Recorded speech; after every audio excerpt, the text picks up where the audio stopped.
He's going to be talking about the role of mental health in the startup journey. So we're going to start kind of close in, the first step. So we'll start close in with Aaron, and I'll hand it over to you, David. It doesn't sort of go without saying that this shit is hard. Both running a startup and thinking about mental health. I think most of us in this room probably are doing a startup for one of two reasons.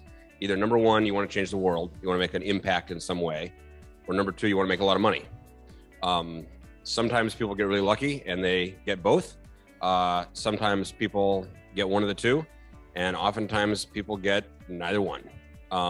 But no matter what outcome you have, it's a hell of a lot of work to get there.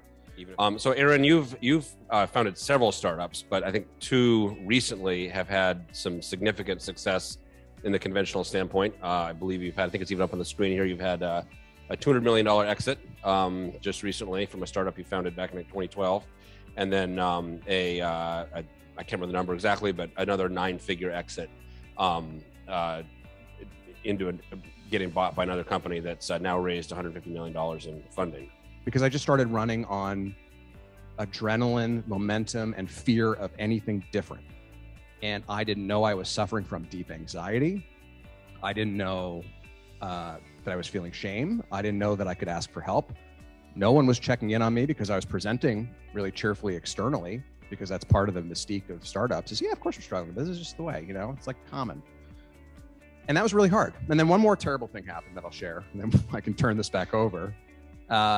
We had just geared up to do a Series A for Blissfully, and it was looking like it was going well.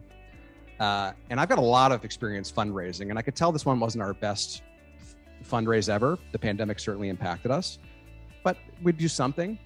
Our investors, or our then potential investors, we signed a term sheet. We were really deep into the hardest diligence I've ever done, which should have been a signal to me that something was probably off with these guys. And at the very last minute, they tried to renegotiate the deal down by like some significant valuation. And I was like, F this, right? Ended up calling Vendr. It made tons of sense. I only wish we had seen this opportunity sooner.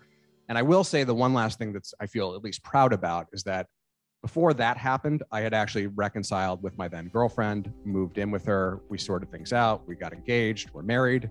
I'm so proud of that because I dug myself out of this hole. She wonders why she stayed with me so long. I say it's because she's dumb. She's not. She's very smart. She's very smart, and she could see that I just needed, some serious help, but would otherwise get there. And so now there's a positive story on the other end. But I'm only sharing this because there is a positive story on the other end, and I think everybody here can see how tenuous that like threading that needle turned out to be, and how lucky it was.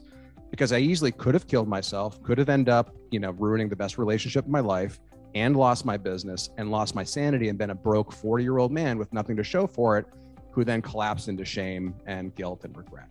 That is like the other 99 universes. We happen to be in this one, which is why you're hearing about it. And so survivorship bias is extremely real in this industry when you're talking to successful people. And I knew it intellectually, but now I feel it actually. And so I don't know how to convey that to folks, but like, you have to take care of yourself along the way, because no one else will, because you are probably a good salesperson and can hide it really well, or you may not even be in touch with your own suffering. So